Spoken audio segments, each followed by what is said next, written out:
Hey everybody, happy Wednesday and thank you for joining me for the Small Business Marketing Q&A show. I am so grateful that you join me each week and cannot wait to dive into today's topic. Today we're talking about how to build your content strategy so that you are reaching your business goals. So I get this question a lot, so I'd love to share some of these answers with you all. First, a couple things. I want to say that the show will not be on for the next couple weeks. We will be back after the new year. So please start sending in your more questions, and I will happily get them answered and get them put on the schedule for 2021. Okay, so let's talk about content. We want to build content strategies that are helping us reach our business goals. So the first thing you need to do to create that strategy is really know what your business goals are. So this can be, for example, as we all know, I work with a lot of life coaches. And a lot of the times, the way that they get business is they have strategy sessions. Hi, Lauren. Good to see you. So they have strategy sessions, and that helps to get their future customers on board with how they're going to reach their goals. So for our coaches, there's a lot of we want to make sure that we're doing things that are going to promote more strategy sessions, but not just to anybody, because we also want to make sure that these people are closer to buying and are not going to be, for lack of a better term, wasting our time on the phone. So let's talk about some tactics here. So once you have your goals set, what are the different ways that you can reach those goals? So let's say it is strategy sessions. We know that webinars generate strategy sessions. We know that ebooks generate strategy sessions sometimes. But what else can we do? Public speaking. Where can you add in some more public speaking and motivational speaking to your calendar? And how much more do you have to add in to get the number of strategy sessions that you need per week? So think about what your goals are. You want to be very clear about them. You also want to be very clear about who you're marketing to. So all of this content you're creating is going to be speaking directly to someone. Who is that someone? It's not everyone. I say it I think every episode. If we're targeting everyone, we're targeting no one. So let's make sure we have a crystal clear picture of who that audience is. What are their pain points? What are they going to respond to? What are they wondering? Have they figured out that they need life coaching yet? Do they know what life coaching is?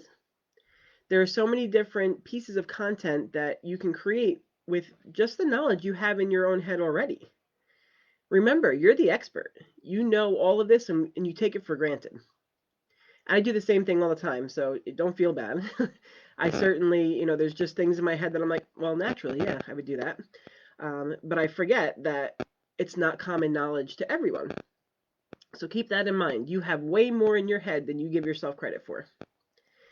So next, we want to take a look at, after we know what our goals are, who we're creating content for, we want to take a look at the topics that we want to put out there.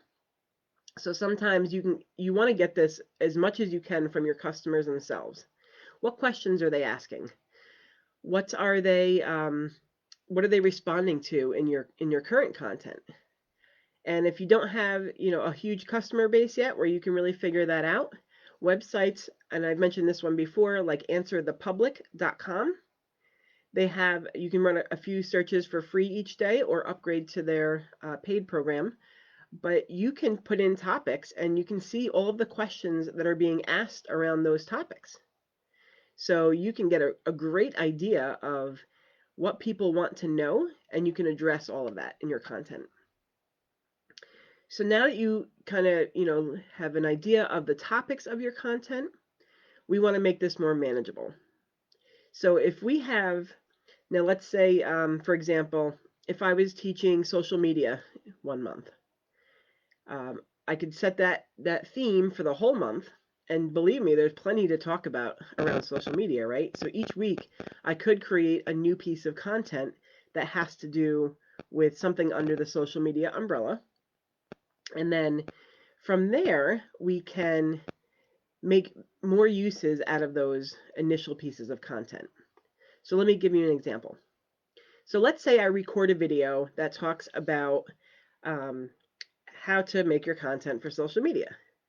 I can then take that video and I can grab quotes from there and I can use those in social media posts. So some of the things that are tips that I'm saying or anything that I'm sharing, stats, anything like that, I can create a quote from. Next, I want to also make sure that I can make some emails from that video. So I'll take some of that and I may transcribe the video and I'll grab some of that and I can rework it to create an email blast that goes out. And then a lot of the times when we have all of these different pieces of content sitting there, like after you go through a few cycles, you're going to have some that you can then repurpose even more or even put them together and make some kind of ebook. I hear a lot that people are sometimes a little nervous to share some of their secrets. And I can understand that on one hand, but on the other hand, think of it this way. I put out content all the time that is showing you how to do things the way I do them. I do not expect you to have the entire collection at your computer, and if you do, congrats. It's a lot of work. So I wouldn't expect you to have the entire thing just sitting there ready to use.